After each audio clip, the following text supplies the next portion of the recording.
श्री राधा कृष्णाभ्याम नमः। भगवान श्री कृष्ण की कथाओं का आश्रय लेने वाले भक्तजनों, मैं संध्या रानी महात्मा वेद व्यास जी एवं गुरुजनों की आज्ञा से श्रीमद् भागवत महापुराण के द्वादश स्कंद के 8वें अध्याय को प्रारंभ करती हूँ। अध्याय 8, मार्कंडेय जी की तपस्या और वर प्राप्ति। शौनक जी ने कहा, साधु शिरोमणि सूत जी, आप आयुष्मान हो। सचमुच आप वक्ताओं के सिरमौर हैं। जो लोग संसार के अपार अंधकार में भूल भटक रहे हैं, उन्हें आप वहां से निकाल कर प्रकाश स्वरूप परमात्मा का साक्षात्कार करा देते हैं। आप कृपा करके हमारे एक प्रश्न का उत्तर दीजिए। लोग कहते हैं मरकंड ऋषि के पुत्र मार्कंडेय ऋषि चिरायु हैं। जिस समय प्रलय ने सारे जगत को निगल लिया था, उस समय भी वे बचे रहे। परंतु सूत जी, वे तो इसी कल्प में हमारे ही वंश में उत्पन्न हुए एक श्रेष्ठ भृगुवंशी हैं, और जहाँ तक हमें मालूम है, इस कल्प में अब तक प्राणियों का कोई प्रलय नहीं हुआ है।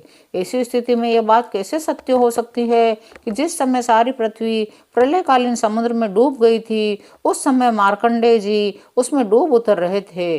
उन्होंने अक्षय वट के पत्ते के दोने में अत्यंत अद्भुत और सोए हुए बाल मुकुंद का दर्शन किया। सूत जी, हमारे मन में बड़ा संदेह है और इस बात को जानने की बड़ी उत्कंठा है।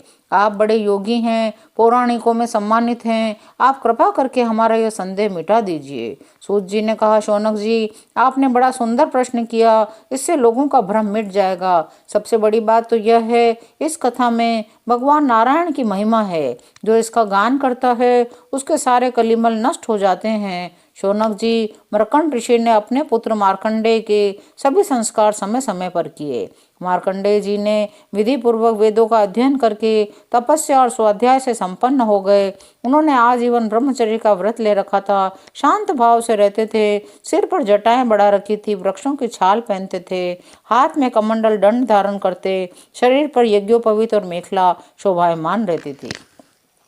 यह सब उन्होंने अपने आजीवन ब्रह्मचर्य व्रत की पूर्ति के लिए ही ग्रहण किया था। वे सायंकाल और प्रातःकाल अग्निहोत्र, सूर्योपस्थान, गुरु वंदन, ब्राह्मण सत्कार, मानस पूजा और मैं परमात्मा का स्वरूप ही हूँ, इस प्रकार की भावना आदि के द्वारा भगवान की आराधना करते। साय प्रातः भिक्षा लाकर गुरुदेव के चरणों में निवेदन कर देते, मौन हो जाते, गुरु जी की आज्ञा होती तो एक बार खा लेते, अन्यथा उपवास कर जाते। मार्कंडेय जी ने इस प्रकार तपस्या और स्वाध्याय में तत्पर रहकर करोड़ों वर्षों तक भगवान की आराधना की। इस प्रकार उस मृत्यु पर भी विजय प्राप्त कर ली, जिसको जीतना बड़े बड़े योगियों के लिए भी कठिन है। मार्कंडेय जी की मृत्यु विजय को देखकर ब्रह्मा, भृगु, शंकर, दक्ष प्रजापति, ब्रह्मा जी के अन्य पुत्र, मनुष्य, देवता, पितर, अन्य सभी प्राणी अत्यंत विस्मित हो गए। योगी मार्कंडेय जी ने महायोग के द्वारा अपना चित्त भगवान के स्वरूप में जोड़ते हुए, साधन व्यतीत करते हुए 6 मनवंतर व्यतीत कर दिए। ब्राह्मण 7वें मनवंतर में जब इंद्र को इस बात का पता चला, तब उनकी तपस्या से शंकित होकर, भयभीत होकर उन्होंने तपस्या में विघ्न डालना प्रारंभ करवा दिया। इंद्र ने मार्कंडेय जी की तपस्या में विघ्न डालने के लिए उनके आश्रम पर गंधर्व, अप्सराएं, काम, वसंत, मलया, नील, लोभ और मद को भेजा। वे सब उनकी आज्ञा के अनुसार उनके आश्रम पर गए। मार्कंडेय जी का आश्रम हिमालय के उत्तर की ओर है। वहाँ पुष्पभद्रा नाम की नदी बहती है। उसके पास ही चित्रा नाम की एक शिला है। शौनक जी, मार्कंडेय जी का आश्रम बड़ा ही पवित्र है। चारों ओर हरे भरे पवित्र वृक्षों की पंक्तियां हैं। वृक्षों के झुरमुट में स्थान स्थान पर पुण्यात्मा ऋषिगण निवास करते हैं। बड़े ही पवित्र एवं निर्मल जल से भरे जलाशय सब ऋतुओं में एक से रहते हैं। मार्कंडेय मुनि के ऐसे पवित्र आश्रम में इंद्र के भेजे हुए वायु ने प्रवेश किया। वहां उसने पहले शीतल झरनों की नन्ही नन्ही फुइयां संग्रह की। इसके बाद सुगंधित पुष्पों का आलिंगन किया। फिर काम भाव को उत्तेजित करते हुए धीरे धीरे बहने लगा। कामदेव के प्यारे सखा वसंत ने भी अपनी माया फैलाई। वसंत का साम्राज्य देखकर कामदेव ने भी वहां प्रवेश किया। उसके साथ गाने बजाने वाले गंधर्व झुंड के झुंड चल रहे थे। उस समय मार्कंडेय मुनि अग्निहोत्र करके भगवान की उपासना कर रहे थे। उनके नेत्र बंद थे। वे इतने तेजस्वी थे मानो स्वयं अग्निदेव ही मूर्तिमान होकर बैठे हों। अब अप्सराएं उनके सामने नाचने लगी। गंधर्व मधुर गान करने लगे। कामदेव जी ने अपने पुष्प निर्मित धनुष पर पंचमुखी बाण चढ़ाया पंचमुखी बाण में शोषण, दीपन, सम्मोहन, तापन और उन्मादन। जिस समय वह निशाना लगाने की ताक में था, उस समय इंद्र के सेवक वसंत और लोभ मार्कंडेय मुनि का मन विचलित करने के लिए प्रयत्नशील थे। उनके सामने ही पुंचिक स्थली नाम की सुंदरी अप्सरा गेंद खेल रही थी। वह तिरछी चितवन से इधर उधर देख लिया करती थी। उसी समय उसकी करधनी टूट गई। वायु ने उसकी झीनी सी साड़ी को शरीर से अलग कर दिया। कामदेव ने अपना उपयुक्त अवसर देखकर, यह समझकर अब मार्कंडेय मुनि को मैंने जीत लिया, उनके ऊपर अपना बाण छोड़ा, परंतु उसकी एक न चली। मार्कंडेय मुनि पर उसका सारा उद्योग निष्फल हो गया। ठीक वैसे ही जैसे असमर्थ और अभागे पुरुषों के प्रयत्न विफल हो जाते हैं। शौनक जी, मार्कंडेय मुनि अपरिमित तेजस्वी थे। काम, वसंत आदि आए तो थे इसलिए कि उन्हें तपस्या से भ्रष्ट कर दें, परंतु उनके ही तेज से जलने लगे और ठीक उसी प्रकार भाग गए जैसे छोटे छोटे बच्चे सोते हुए सांप को जगाकर भाग जाते हैं। जब देवराज इंद्र ने देखा कामदेव अपनी सेना के साथ निस्तेज हतप्रभ होकर लौटा है, सुना है ब्रह्मर्षि मार्कंडेय जी परम प्रभावशाली हैं, तब उन्हें बड़ा ही आश्चर्य हुआ। शौनक जी, मार्कंडेय मुनि तपस्या, स्वाध्याय, धारणा, ध्यान और समाधि के द्वारा भगवान में चित्त लगाने का प्रयत्न करते रहते थे। अब उन पर कृपा प्रसाद की वर्षा करने के लिए मुनिजन नयन मनोहारी नरोत्तम नर और भगवान नारायण प्रकट हुए। उन दोनों में एक का शरीर गौर वर्ण था, दूसरे का श्याम। दोनों के ही नेत्र तुरंत के खिले हुए कमल के समान कोमल और विशाल थे। चार चार भुजाएं थी। एक मृग चर्म पहने हुए था, दूसरे वृक्ष की छाल। हाथों में कुश लिए हुए थे, बांस का सीधा दंड ग्रहण किए हुए थे। कमल गट्टे की माला और जीवों को हटाने के लिए वस्त्र की कूंची भी रखे हुए थे। ब्रह्मा, इंद्र आदि के भी पूज्य भगवान नर नारायण कुछ ऊंचे कद के थे और वेद धारण किए हुए थे। वे ऐसे मालूम होते थे मानो स्वयं तब ही मूर्तिमान हो गया हो। जब मार्कंडेय मुनि ने देखा भगवान के साक्षात स्वरूप नर नारायण ऋषि पधारे हैं, तो धरती पर दंडवत लौटकर साष्टांग प्रणाम किया।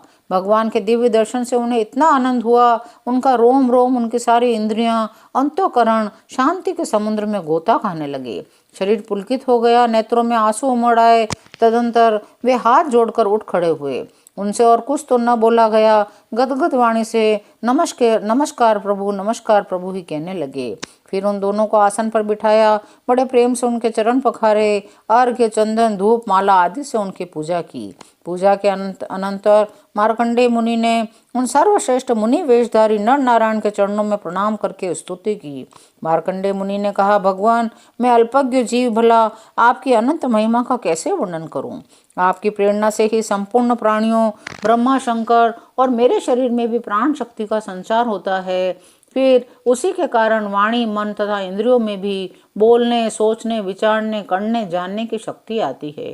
प्रभु, आपने केवल विश्व की रक्षा के लिए ही मत्स्य, कूर्म आदि अनेकों अवतार ग्रहण किए, वैसे ही आपने दोनों रूप भी त्रिलोकी के कल्याण, उसके दुख निवृत्ति और विश्व के प्राणियों को मृत्यु पर विजय प्राप्त कराने के लिए ग्रहण किया है। आप चराचर का पालन और नियमन करने वाले हैं। मैं आपके चरण कमलों में प्रणाम करता हूँ। जो आपके चरण कमलों की शरण ग्रहण कर लेते हैं, उनके कर्म, गुण और काल जनित क्लेश स्पर्श भी नहीं कर सकते। प्रभु, जीव के चारों ओर भय ही भय का बोलबाला है। औरों की तो बात ही क्या, आपके काल रूप से स्वयं ब्रह्मा भी अत्यंत भयभीत रहते हैं, क्योंकि उनकी आयु भी सीमित केवल 2 परार्थ की है। फिर उनके बनाए हुए शरीर वाले प्राणियों के संबंध में तो कहना ही क्या। ऐसी अवस्था में आपके चरण कमलों की शरण ग्रहण करने के अतिरिक्त और कोई भी परम कल्याण तथा सुख शांति का उपाय हमारी समझ में नहीं आता, क्योंकि आप स्वयं ही मोक्ष स्वरूप हैं। कोई भी प्राणी यदि आपकी शरण ग्रहण कर लेता है, तो वह उससे अपने सारे अभिष्ट पदार्थ प्राप्त कर लेता है। भगवान, बुद्धिमान पुरुष आपकी और आपके भक्तों की परम प्रिय एवं शुद्ध मूर्ति नर नारायण की ही उपासना करते हैं। उसी की उपासना से आपके नित्य धाम वैकुंठ की प्राप्ति होती है। उस धाम की यह विलक्षणता है कि वह लोक होने पर भी सर्वथा भय रहित और भोग युक्त होने पर भी आत्मानंद से परिपूर्ण है। वे रजोगुण और तमोगुण को आपकी मूर्ति स्वीकार नहीं करते। आप अंतर्यामी, सर्वव्यापक, सर्वस्वरूप, जगत गुरु, परम आराध्य और शुद्ध स्वरूप हैं। समस्त लौकिक और वैदिक वाणी आपके अधीन है। आप ही वेद मार्ग के प्रवर्तक हैं। मैं आपके युगल स्वरूप नरोत्तम नर और ऋषि और नारायण को नमस्कार करता हूँ। प्रभु, वेद में आपका साक्षात्कार कराने वाला यह ज्ञान पूर्ण रूप से विद्यमान है, जो आपके स्वरूप का रहस्य प्रकट करता है। ब्रह्मा आदि बड़े बड़े प्रतिभाशाली मनीषी उसे प्राप्त करने का यत्न करते रहने पर भी मोह में पड़ जाते हैं। आप भी ऐसे लीला विहारी हैं। विभिन्न मत वाले आपके संबंध में जैसा सोचते विचारते हैं, वैसा ही शील स्वभाव रूप ग्रहण करके आप उनके सामने प्रकट हो जाते हैं। वास्तव में आप देह आदि समस्त उपाधियों में छिपे हुए विशुद्ध विज्ञान घनी हैं। हे पुरुषोत्तम, मैं आपकी वंदना करता हूँ। 8वां अध्याय यहीं विराम लेता है। शेष अगले अंकों में। जय श्री कृष्ण।